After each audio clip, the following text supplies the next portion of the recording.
Hello and welcome to The Found Cause, where we found our cause in serving the Lord Jesus Christ. I am Michael, the man behind the machine, and to my virtual front is... Sebastian, the bookkeeper. Hey Sebastian, how's it going? I'm doing good, and you? Surviving the lockdown, you got the windows shuttered, and got your Nerf guns out to shoot the zombies and all that? Nerf more like airsoft, but yeah. Ooh, you've kicked it up a notch. The zombies really get scared of Nerf guns, so I can only imagine how they flee from airsoft guns.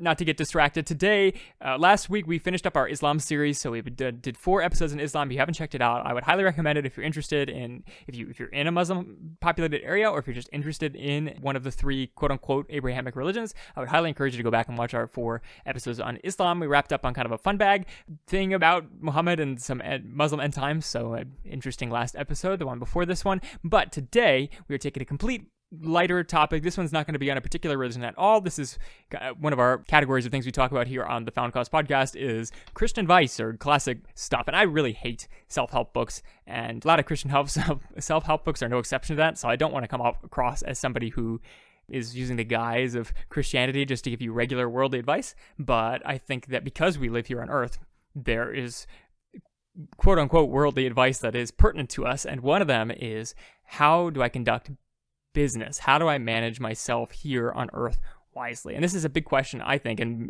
being a young man, Sebastian's a young man, and we run in circles, a lot of young men and young professionals, we see this question come up a lot, not only personally, but also amongst the church or just our neighbors, just as our coworkers and everything. They want to know, how do I work? Should I be working for money? Should I be working for just pure passion?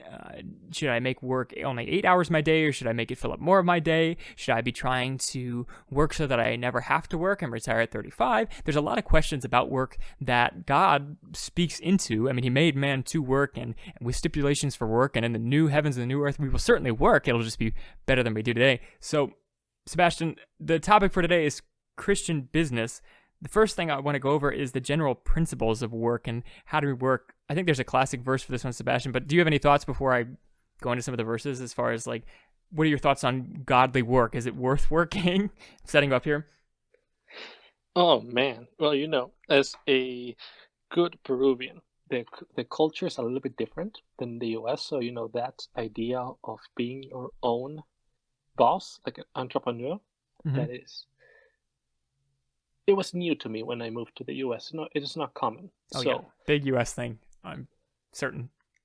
A self-made man or woman, you can do both.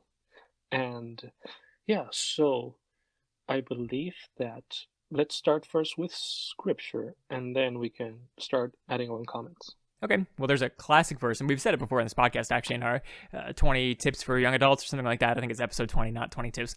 That one, we talked about how do you start life as a young adult working for God, and the quote that like anybody is going to quote is Colossians 3:23, which says, "Whatever you do, work heartily, as for the Lord and not for men, knowing that from the Lord you will receive the inheritance as your reward. You are serving the Lord Christ."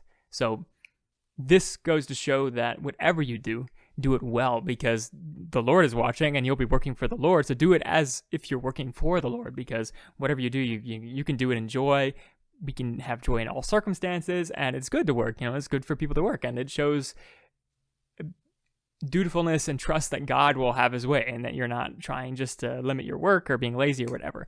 So this would be the go-to verse to say, regardless of what you're doing, whether you're a tailor or a soldier or a spy, you should do it well as if you work for the Lord.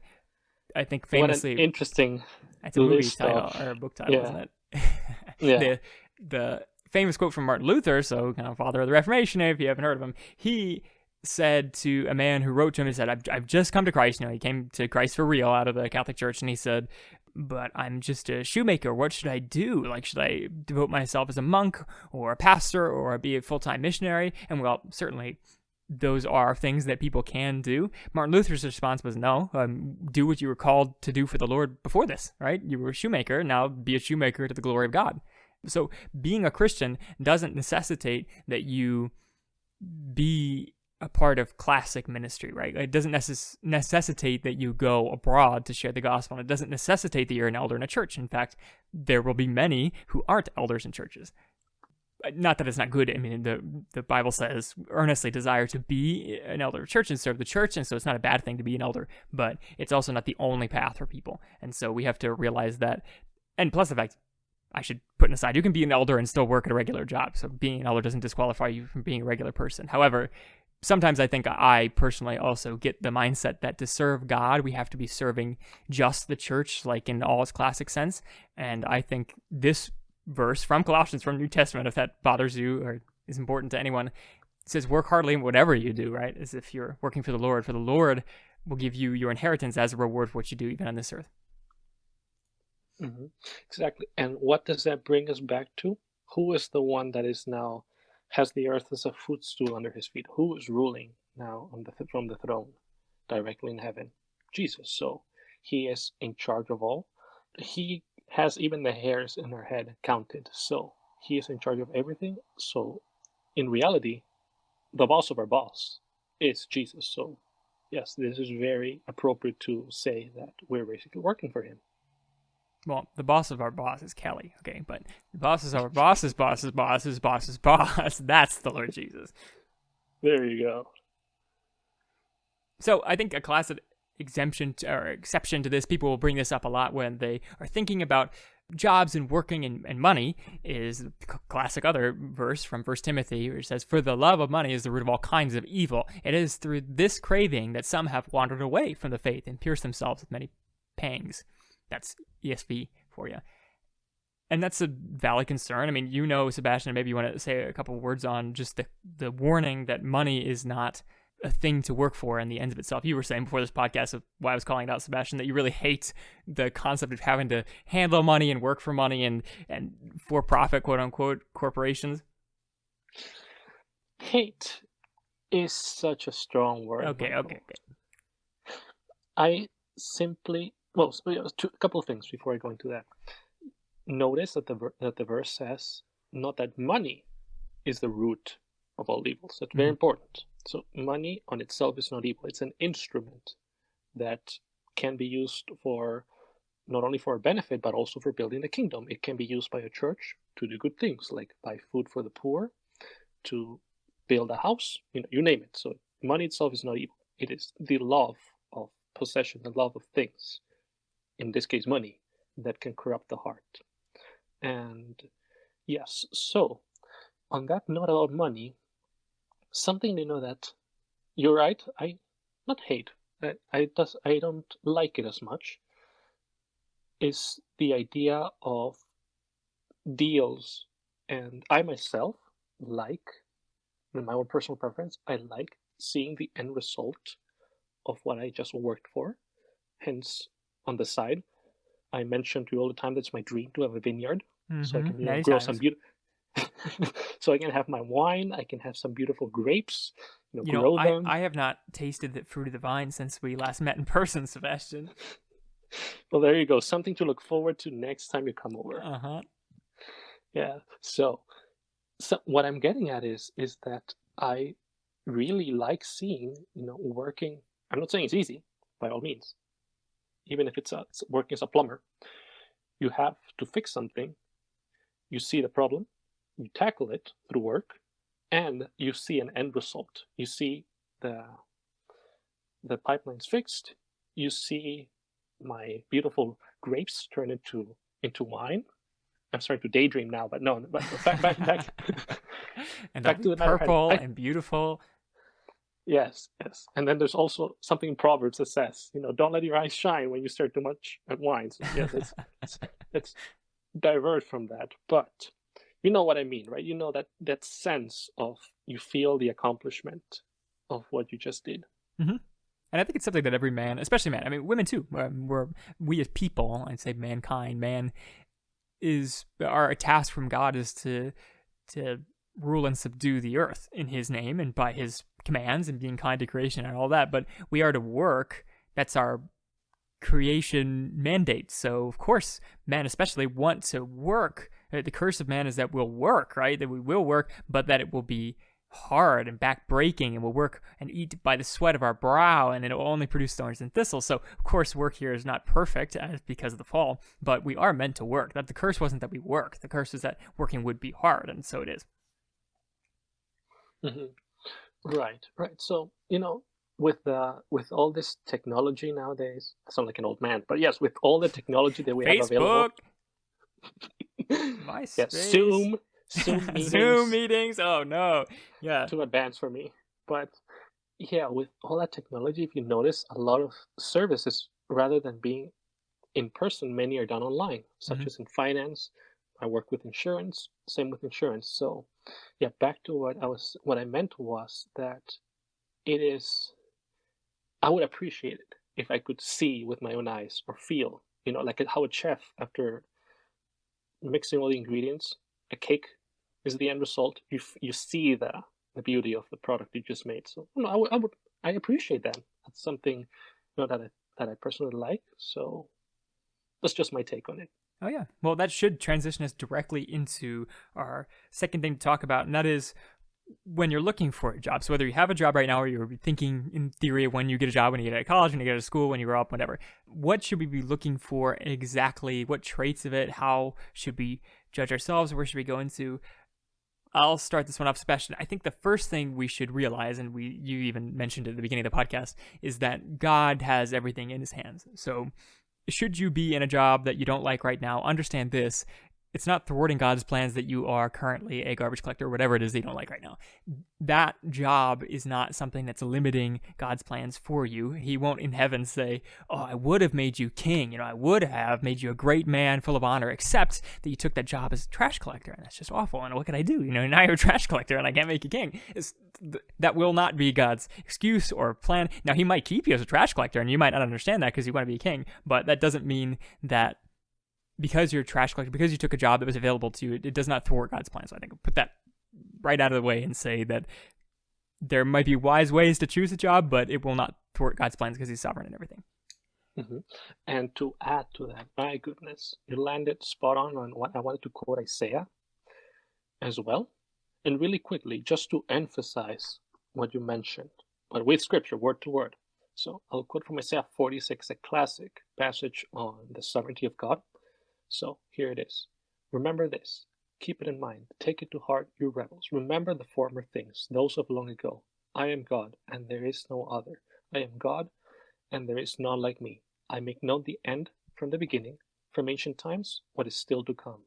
I say, my purpose will stand, and I will do that I please.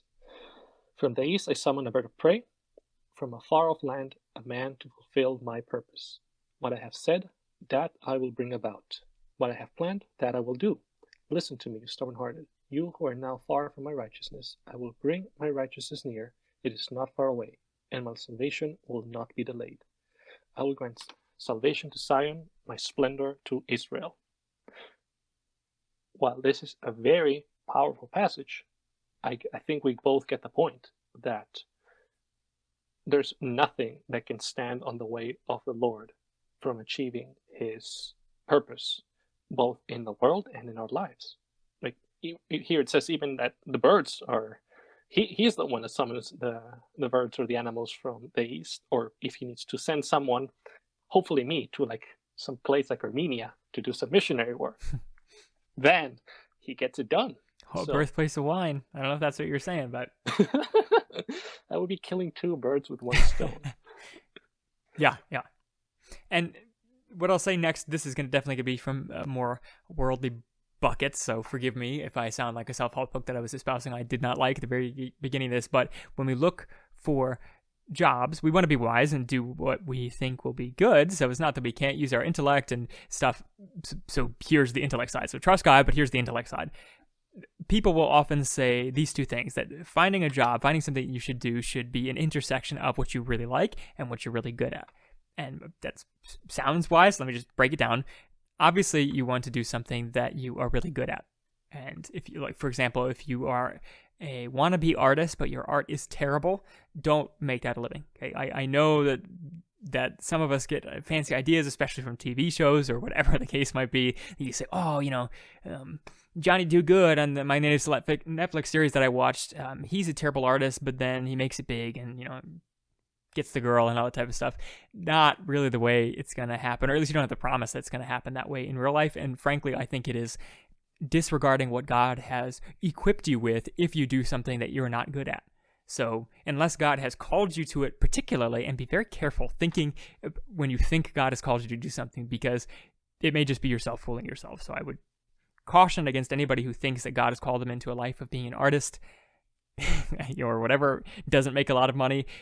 Be very prayerful about that, right? At least if he calls you into ministry, not a place that makes a lot of money, be very prayerful about that, and he might really be calling you there. And honestly, he might be calling you to be the life of an artist or whatever, but just be very cautious it's not your flesh or your own heart leading you into that. So you want to pick something that you're good at, because it shows you what God has given you to do in the first place. So if you are really good at art, God has gifted you a talent, right? And talent is just a reference to the parable of the talents, which is when God, or the master in this case, in the parable, entrusts his servants with talents, a weight of gold, right? So the talent is a portion of gold. It's not a thing that they're good at, it's just a portion of gold. And they invest it and then are able to give back their earnings to the master when he comes back. Well, our talents are our actual money. So, God does give us talents vicariously through our employers or stock market or whatever, but he also gives us physical and mental abilities as a down payment too. And we're supposed to invest that into the world and then produce something for God when he returns. So if we are trying to invest a non-talent, well, of course, that's not going to go very far. When the master comes back, he'll say, well, what did you do with your talent to sing? And you'll say, well, I was painting and didn't make any money or produce anything worthwhile. And he'll say, you lazy servant, I'll toss you into the outer darkness or whatever. It depends on your heart, of course, and if God has saved you. But we want to be using talents that we're good at because they're given from God and they are his direction as to what we're good at. Mm-hmm.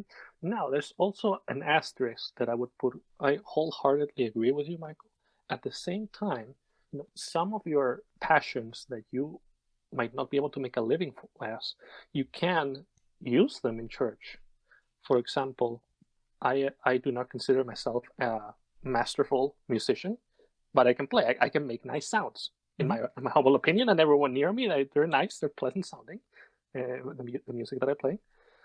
So I am more than happy to serve in the music section of my church with the bells and with the violin as well. So, and frankly, I should say that is investing that talent. That's not just because you aren't making money off it doesn't mean you're not investing it. You are spending effort and time to serve the church and playing music. So you're taking that talent from the Lord, which you've said people say you're good at it, they enjoy it, and so you're skilled at it and you like it. So you are actually investing it, which is a godly thing, I think. So that it's not to be taken lightly doing something like that.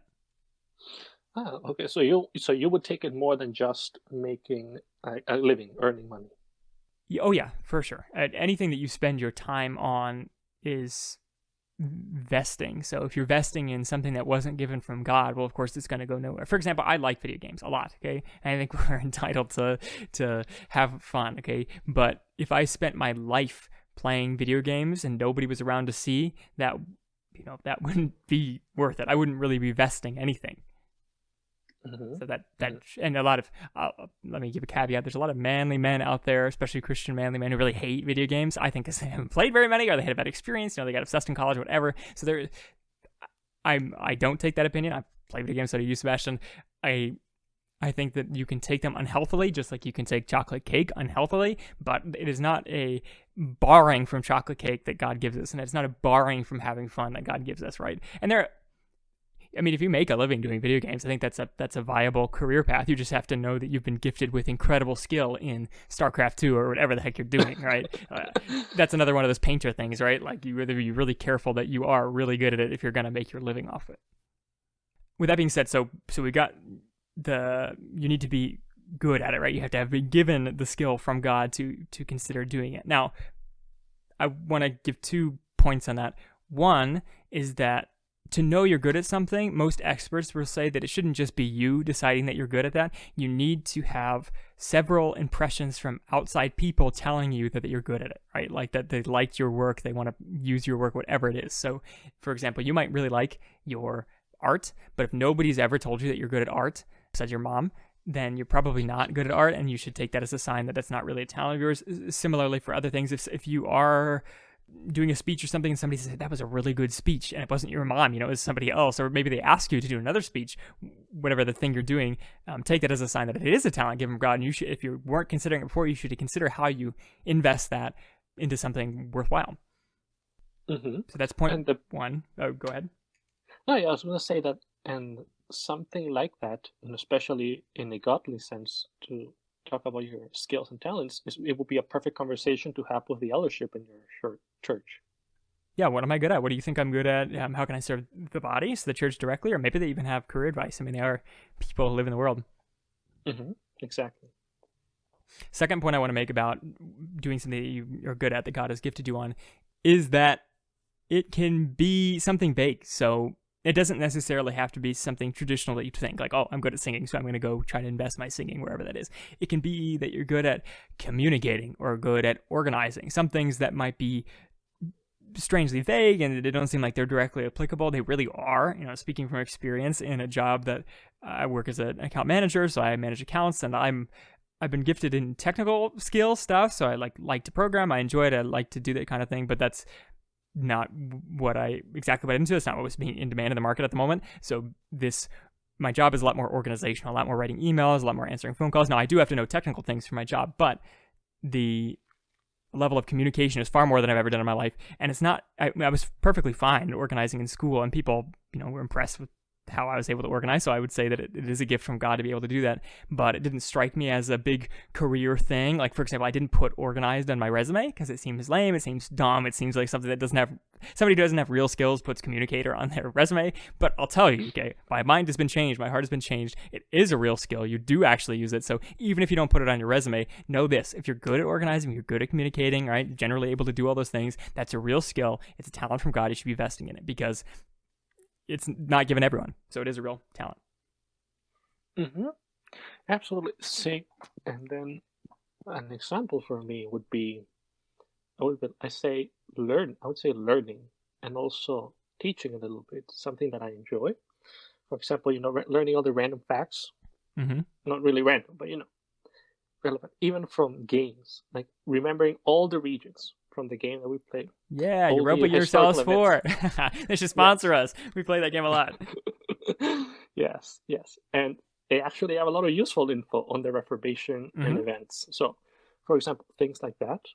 So I could be as an encyclopedia, just walking around if people need information. It doesn't sound like it could be very useful, but a lot of people, they just can't remember everything. So something small like that can make a big impact in your work. Yeah, and the reason I even bring that point up is that when you're looking at careers, whether you're in a job right now or you're about to get in a job, you're in college or you're in high school or whatever, that daunting thing, it was for me, is that you were not really sure exactly what you want to do. So some things are simple, right? I want to be a soldier, a tailor, a spy, whatever. Like, they're just straightforward routines. Your classic spy, what a straightforward career path.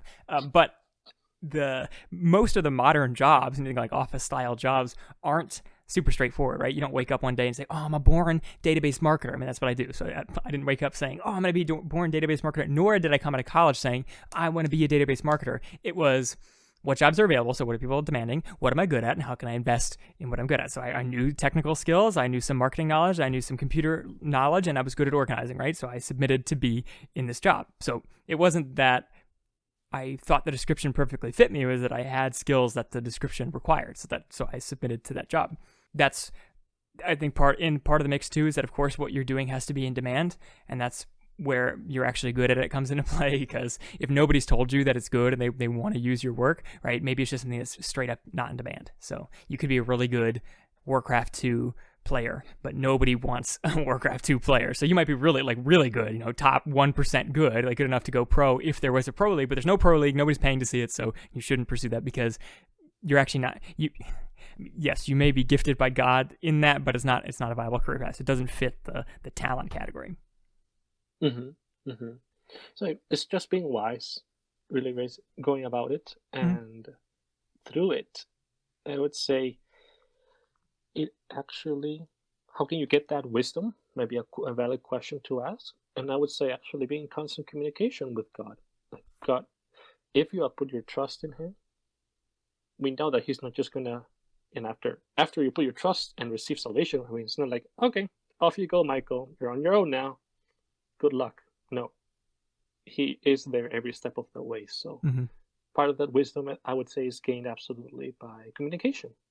Yeah, and I'm going to touch on the other points of the passion side of things. So we talked a bunch about the talent, because I think that's the one where people get most confused. The passion's pretty easy.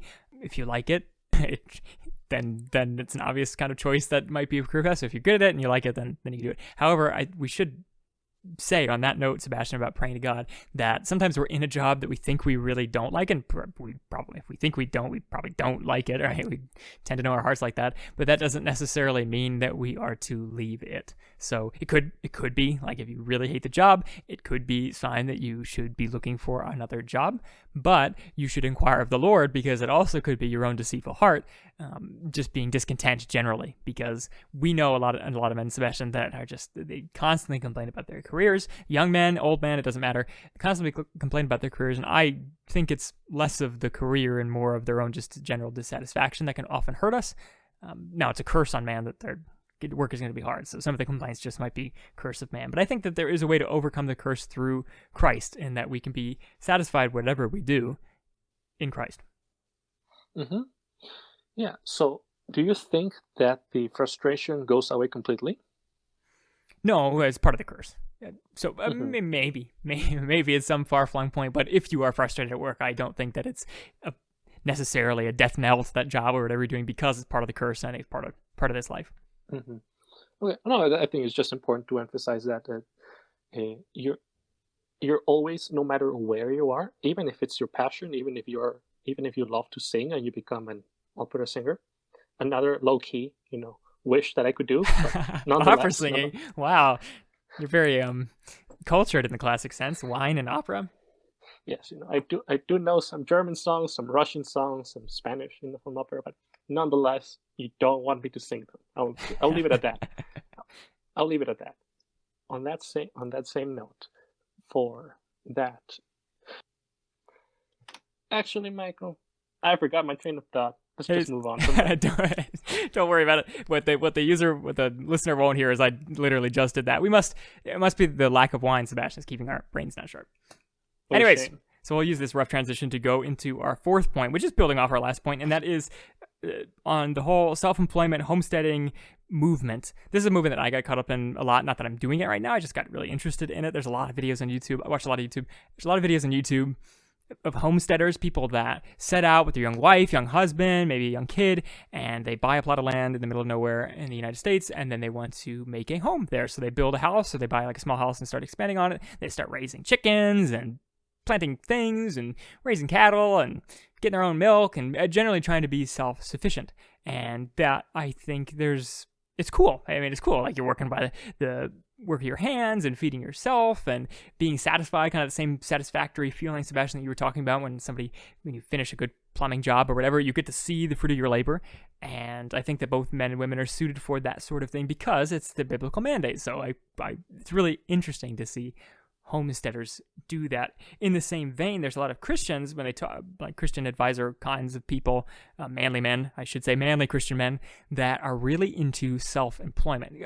Along the same spirit of homesteaders, they recommend that to be a man, fully mature, that you shouldn't be beholden to somebody. Somebody else shouldn't be your daddy. So, I mean, God is obviously your dad, but you shouldn't be beholden to an employer because they're always going to be pulling your strings. You don't have all the responsibilities, and you've kind of taken a cushy job for the benefits without a lot of the rewards and risk that come with self-employment. So they're really big into self-employment. So running your own vineyard or running your own printing press or a podcast or whatever, there are lots of different ways to be self-employed. A lot of them are also like being into homesteading, so they'll be being into raising chickens for their living or whatever it might be, making stuff, right? Lots of things you can do self-employed. They're really big into that movement. And frankly, I'm in the middle of the road. Like, it sounds enticing to me to do that. I think that the danger on that side could be prideful self-reliance, right? That you think that your hands have made everything that you have and therefore forget to thank God for all that He's given. And so you can get prideful and legalistic on that side, which is part of the reason I'm wary. What are your thoughts on that kind of movement, Sebastian? on that being, yeah, I would say, and as I said earlier, that being your own homestead, working as your own boss, that type of mentality, it was alien to me Mm-hmm. when I arrived to the US. So it's not something that I you know I have a strong passion for, except for the vineyard, small qualifier, but it would be, working with other people as well. So I would, Well, homesteaders have people that help too. yes, I suppose. So I guess in that sense, then, if you put it that way, I have started liking that, yes. And believe it or not, I actually now remember what I wanted to say.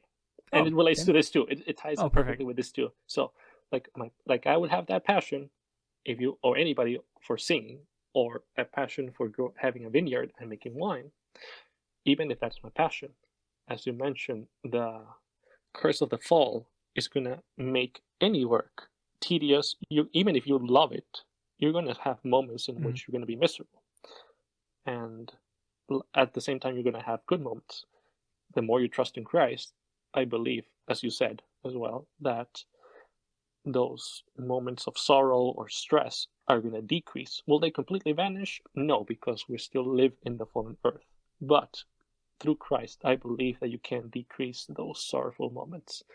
So, that being said, I believe that it is a perfectly viable way. If you want to just go out to the middle of nowhere, and I have a bias. Might I remind everybody that I want to have my own Uh-huh. vineyard, so bear that, take that as you may. But I believe that it wouldn't be so easy to fall into pride. I see how that could happen, but seeing, if you read your Bible constantly, especially in the Old Testament, there are a lot of metaphors relating to agriculture and how people in Israel thank the Lord for rain, for a good year, for a good crop. So I believe that when you rely on crops or herding animals, cows, chickens, alpacas, believe it or not, there's a lot of llamas and alpacas here in Minnesota and Wisconsin. I was very surprised when I moved here too. But I believe that when you're such in a tight situation, in such a not difficult, but something could go wrong any moment. That's what I'm trying to say. I believe that I would trust the Lord more if I was in working agriculture and herding animals. Well, yes, and homesteading usually is homesteading, I think by definition is agricultural related at least somehow. I would agree that the outstanding circumstances for agriculture, like typical underlying low margins and hovering above the poverty line, that is a way to get close to the Lord, and the Lord can refine you in that.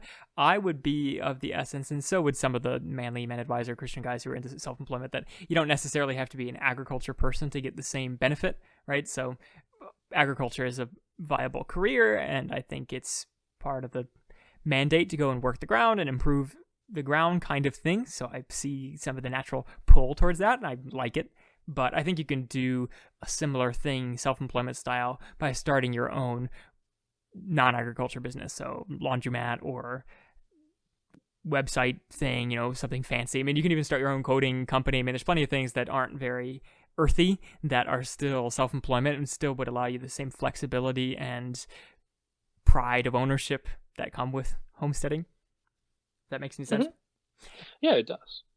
And I don't know. I would think it is easy to fall into pride, especially if you're successful. But that's not something that should stop us from doing things, right? Like, you can also easily fall into pride by being righteous, and we should still aim to be righteous. So that's not a catch-all. It shouldn't be a catch-all to not owning your own business. I think part of the thing that personally frightens me in doing something like that is I don't know what I would do. I don't know that I could really manage a farm, and I don't think I'm really gifted in that way. So when I think about that, I'm like, I don't know that I can really do that. Now, of course, I know that all things are possible in the Lord, but I don't know that He's really calling me to do something like that. And same with self-employment. I think all the time, like I write down little business ideas on note cards just in case, because it'd be cool to work on your own for the reasons espoused. But I remember my business school training that you really need something that's unique and patentable and some of these other things to think about. And I'm like, I don't know that I want to go out on a branch and do some of these business ideas? Hmm. It's definitely not easy because, well, there are a lot of statistics on the success of starting your own business. It is definitely not easy. And I would say, and I firmly believe this, that if the Lord wants you to start your own business, you will be moved in that direction. It is not something, as you have hinted, that should be taken lightly at all, because it is a big transition from a quote unquote regular job.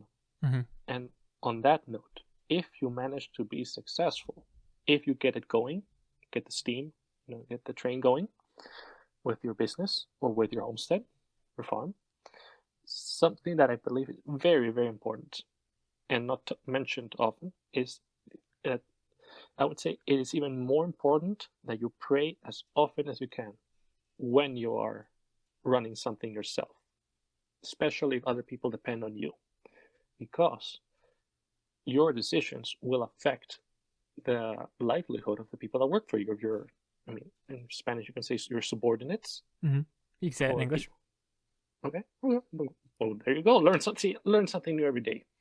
And because of that, because you are making the decisions, because your decision could either screw up the business or keep it going or make it grow, any of those. Mm-hmm. You want to make, I want to say righteous decisions, but you want to carry actions that are in line with the will of God and not just for your own amusement, for your own gratification. Yeah. Hence why I say more important now than ever to be in constant communication with the Lord, to make sure that you're taking appropriate steps, that you're not being irresponsible, and that you're being wise. Mm-hmm. And I totally agree. I think that anytime you take up a position of leadership, is really what you're talking about. You're leading now a company, and that can happen if you lead a country or lead a state or lead a business or whatever it is, or maybe lead a family. You will need to dig into the Lord more, and that's purely because that's the design, right? Like the design, if we're doing what we should be doing, we should be leaning into the Lord more, because that's what life's about, right? Working and serving the Lord and enjoying Him forever. So if we're leading, which I think is a natural gift given to men, like a natural task given to men, is to lead and head things, that we will have to lean into the Lord's part of the design. So it's a benefit that we would have to do that. And part of the reason people, these manly Christian advisors advise self-employment or homesteading or some sort of leadership responsibility, so that you get the benefits of having to rely on the Lord for leadership and the benefits of living out your purpose like that. Hmm. Now, but go ahead. Yeah, I was going to say, but as you said, you can be a leader not just owning a farm, but you can be a leader owning your own restaurant, mm-hmm. your own IT center. You can be a leader in any position. Yeah, and we should talk about, so me and you, we're not currently homesteading or running our own businesses. We're both in entry-level positions at corporations that are totally normal, right? Mine's digital marketing, yours is insurance, so nothing that would to toot our horns about. I think there is a total space for doing what we're doing in the biblical precedent. There's a lot the Bible has to say about serving well, serving your masters well, and let me quote these manly men, these ambiguous manly men. There's actually a podcast called How to Be a Man. That guy is kind of what I'm thinking about when I'm thinking about these manly men Christian advisors. He's all about self-employment and likes that stuff. And he would equate being an employee like me and you are on big corporate machines as being a slave to the machines. Not in some like weird communist way, but in a way saying that, yeah, we have given ourselves over to serving, to slavery, whatever strong word you want to use, our corporate owner, in exchange for money and protection, whatever else the corporation is giving us. So I do agree that we have given ourselves over to servitude, but, and I'm going to shoot this in a really weird direction, the biblical law in Leviticus, way back in Israel, the biblical law is if you couldn't pay your debts or you couldn't feed your family or yourself, you could sell yourself into slavery. Now, essentially, it wasn't like, chain around the neck slavery. This was servitude style slavery to somebody who did have food or land or whatever you needed to live. And for 7 years, you could serve them and be fed, learn skills, right? You're like farming or doing whatever you're doing as a slave, being a clerk, maybe a scribe, slave, and whatever. You could be doing lots of different things as a slave, a servant in that area. And then after the 7 years, you either continue to work for that person for the rest of your life, or he lets you go and gives you gifts, and then you go out and presumably do your own thing, make your own business. You have money now, you go and live, you go and farm, you go and be a scribe yourself or whatever. And I think that kind of model is what me and you would be looking to do here, and what a lot of entry-level people would be looking to do in our space that are thinking about how do we serve the Lord. Coming out of college, coming out of high school, we really don't have a lot of experience, quote unquote, we are qualified, but anybody who's been through public school or been through college knows that it's not all equipping. It really is just a sticker on your forehead. I mean, you do learn some things, right? You're not like a total baby, but you aren't usually ready to start a business unless you were without the college, without the high school. So it is a great way for somebody like me and you, Sebastian, to gain skills, or at least to gain a resume of skills or gain confidence in the skills we already have. That way, in 7 years' time, say, should we want to be self-employed, should we be led by God in that way, we can stop serving our corporate overlords or whatever weird language you want to give around that and be self-employed. But this way we had like an apprenticeship style program for a couple of years. What an interesting idea. It wouldn't have occurred to me to make that connection. But I see, it is fair. And I do think as well that it is an interesting comparison, because we are working. You're actually doing something for the sake of being productive. What you should be doing is, even if you do not think that you're being useful or whatever, you should at the very least be observing. You should be learning. You should be taking in what you see. If you are unhappy with your job, if you perhaps want to have your own homestead or be self-employed, then at the very least, take note of how the corporation is run. Mm-hmm. How are they accounting for their finances? What is the relationship between boss and then the workers? What are they investing in? How are they investing? If you can't really think of what to observe, then maybe something I like to take a look at when I want to know what I want to eat, and I'm not sure about that. I try to figure out what I don't want to eat. Oh, likewise. Yeah. Likewise. If I had chicken yesterday, I'm not going to have chicken today. I'm going to have some either meat or fish, whatever. But same for business. If you can't see what you should be doing, then at least take note of what you shouldn't be doing. Is there a bad decision? Is there maybe miscommunication between employees? Is there a lack of coordination, sense of direction? Take note of those things. And believe it or not, over the time that you're working, you will retain this, and then you will be able to carry it out if you want to start your own business. Yeah.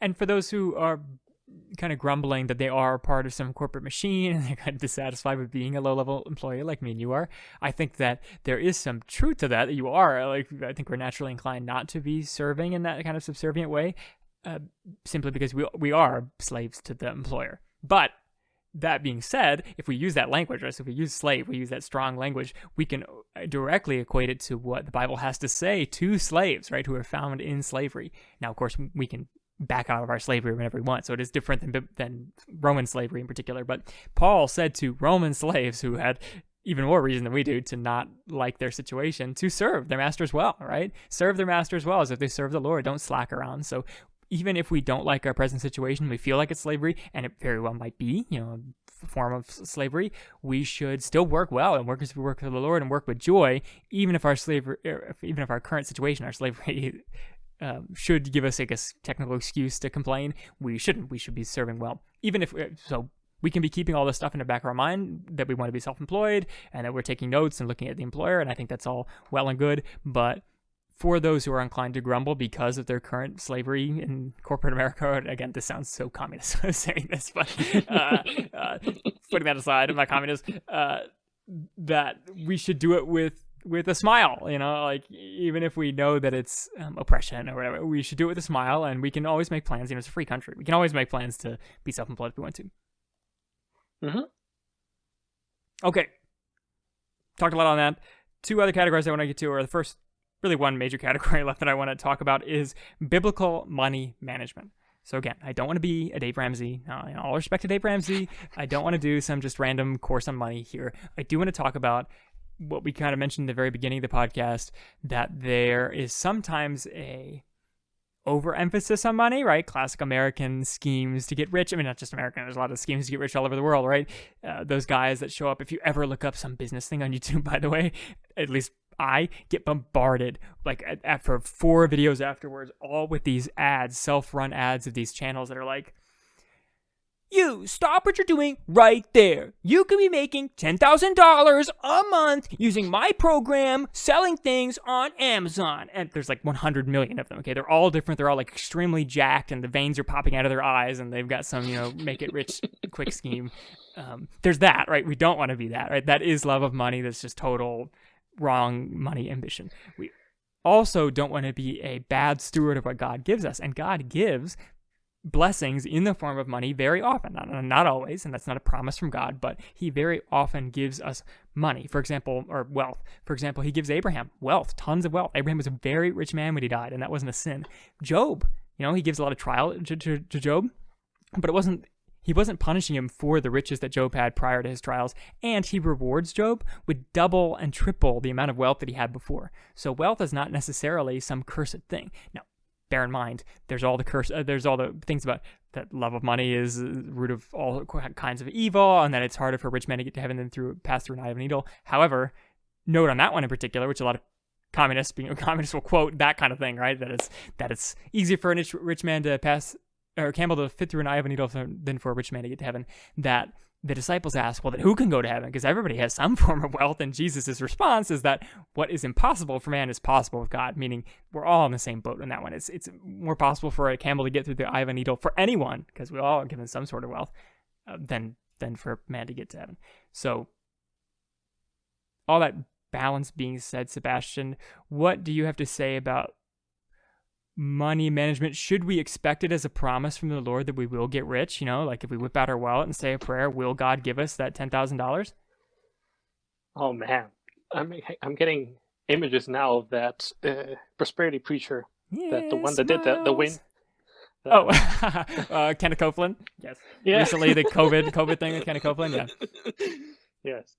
Oh my gosh! The moment you said those words, yes, I'm just envisioning Kenneth Copeland speaking in my head. But yes, let's not do that. That's virus, be gone. Good stuff.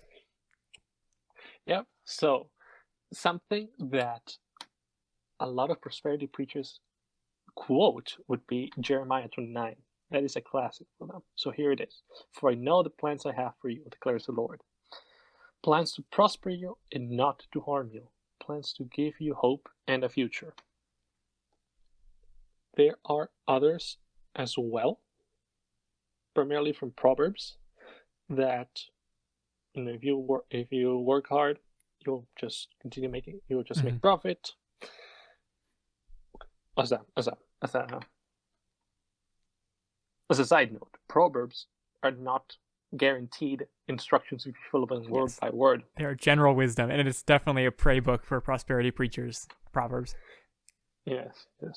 Solomon would probably have a stroke if he saw how it was. Well, who knows? Being misused. I don't know. At the end of his days, I don't know how wise Solomon was being. Okay, maybe not, but okay. Maybe Moses would have a stroke. We'll say that. And then, yes. So, for prosperity, is it guaranteed? No, it's not. Job was stricken with poverty for a big chunk of his life. He was left destitute. People were dying all around him, and then people show up and really abuse him. So, yeah, for the wrong reasons too. And think about all the prophets, right? I can't think of any that, or I guess maybe somebody's thinking of a big exception, but I'm thinking the classic like Isaiah, Ezekiel, those kind of people. They don't make it big. They don't strike gold at the end of their life. Isaiah gets chopped in half. So Jesus doesn't make it big in life. He makes it big being resurrected from the dead. Right. And same with Paul, same with Peter. All chosen as instruments by the Lord, and none of them, they all died painful deaths. So it is not guaranteed. Just because you work hard, there is no 100% solid guaranteed that you will make it big, because what the Lord gives, He can take away at any second. Mm-hmm. So, if a warning would be, if you are starting to become happy with what you have, in that you're just ingratiating yourself with your possessions, with your money, with your food, and you're slowly drifting away from the Lord, I would say, take the warning that what the Lord has given, He can just take away any second. Your life is in His hands. He can snap His fingers, it's a metaphor, and end it, and then all your wealth, all your things are gone. So I would take the idea of making profit, take what you hear from some hyped up commercials on making it big. With the veins popping out and the bald heads. Yes. At that point, I question, is it just love of money? Have they also partaken into pharmakeia? No, just steroids. Well, Moses then might have a thing or two to say about, consuming pharmakeia, but besides that, yes, take it with caution, because there are people that are going to be like ravenous wolves that are going to come around and going to try to take advantage of people trying to seek, believers, trying to seek, stability. It is not bad to want to have a stable life, to have work, to have peace, to not have to worry about food. It's not a bad thing. But if that is your main priority, you have made an idol of that. You have made that a priority over Yahweh, and that is a sin. So God can take away from you if He needs to discipline you. So take it as a gentle warning. It is not bad to desire those things, but do not focus so much of them that you're spending more time thinking or worrying or working for those things, rather than taking the same, at the very least, equal amount of time and dedicating it to the Lord. Mm-hmm. So just be careful with people that go around saying, give me some. If you give your tithes, it's gonna be doubled. Yes, the classic scheme thing. Now, yes. Both you and I encourage giving to the church, but it's not a guaranteed return on investment. That's all. It's a guaranteed treasure in heaven kind of thing, right? But that you shouldn't be expecting a Ferrari in the door. And be careful on who you're giving money to. I think those are the two things we're saying. Mm-hmm. And it's not a new thing. Prosperity has been going way back to the time of the apostles. Yep. From that nice book that you gave me, Michael, and the Didache, there's actually a section on it, on how to snuff out prosperity preachers. So it's been gone on for a while, so just take that as a gentle warning. And probably just to bring scripture in here, this is a final conclusive thing to some of what we were all saying. This is a charge to the rich. It's actually in the same chapter of Timothy that the love of money quote is from. Here's Paul saying to Timothy, "Instruct those who are rich in this present world not to be conceited or fix their hope on the uncertainty of riches, but on God, who richly supplies us with all things to enjoy. Instruct them to do good, to be rich in good works, and to be generous and ready to share, storing up for themselves treasure of a good foundation for the future, so that they may take hold of that which is life indeed." Mm-hmm. So notice in there, he's not rebuking the rich for being rich, but he is charging them with using the riches that they've been given.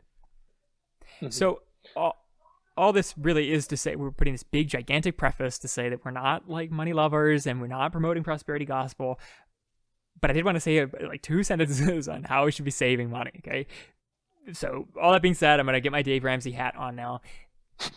If you've been given money, and this interview, you're an American, you've been given money, I almost guarantee it. Now, I know there are poor Americans, there are those that haven't been given much, but to be honest, even the poorest of Americans are usually very rich in worldly regards.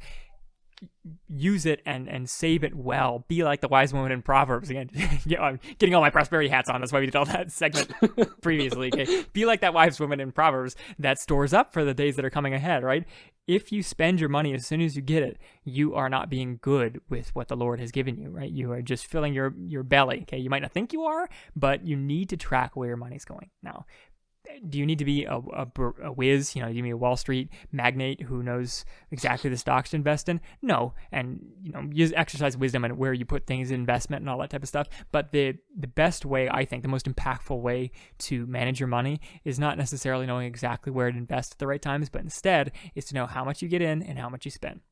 So if you know that you take in $1,000 a week, okay, and then you mark out a certain portion of that for food, $200 for food, $50 for clothing, $50 for, entertainment, whatever it is. And now those aren't, that ratio is kind of way off because $1,000 a week is a lot, but $200 a week on food is a lot too. But if you portion out certain portions of your money for things that you really need, that is a good way to keep you from overspending or underspending on things that you need. And it's a good way to be able to mark out a portion of your income that you can give to the Lord without breaking the bank.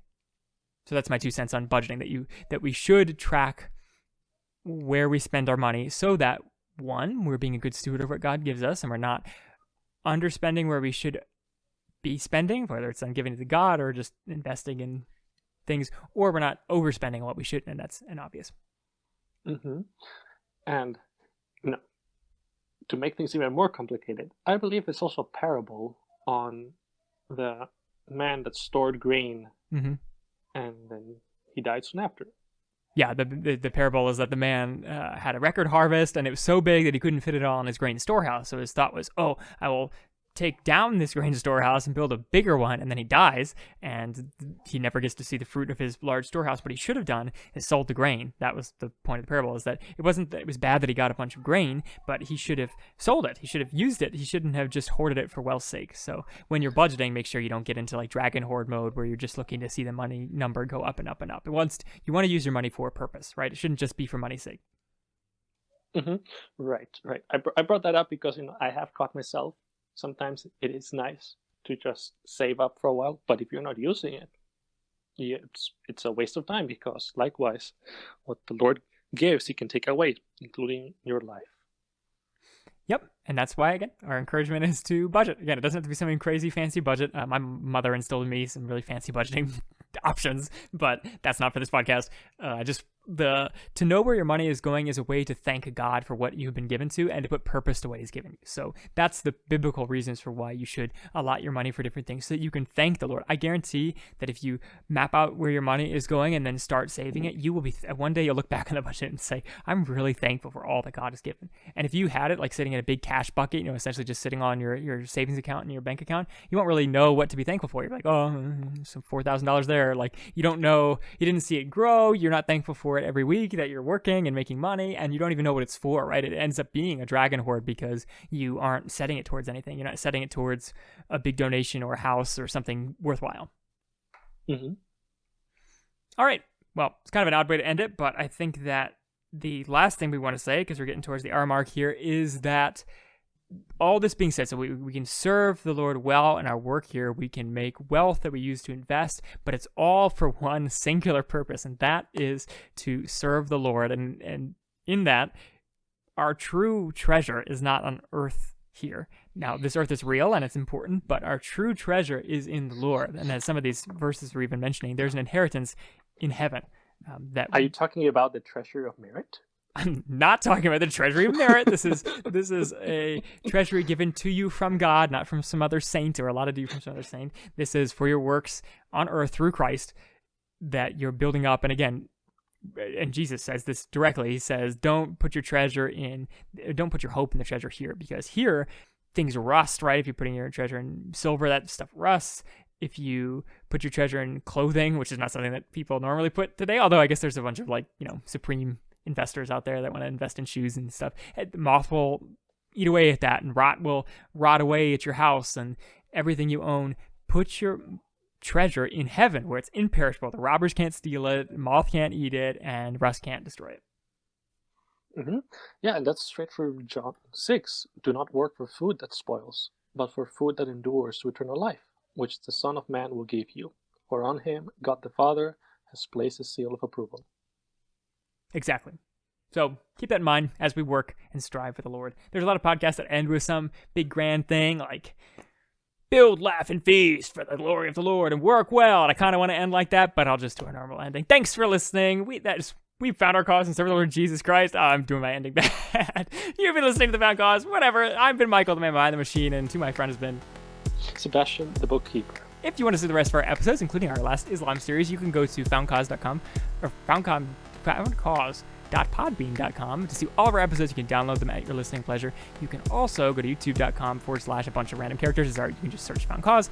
Facebook.com/Found Cause. You can look us up on iTunes, Spotify, Google Play, every place that podcasts are found. You can probably find us. You can ask your Amazon Alexa to play Found Cause. You can do a lot of things. You share us on Twitter. There's a lot of ways to reach us. We're doing all the normal stuff. Next time, we'll be talking on something completely different. So until then, bye-bye. Bye-bye.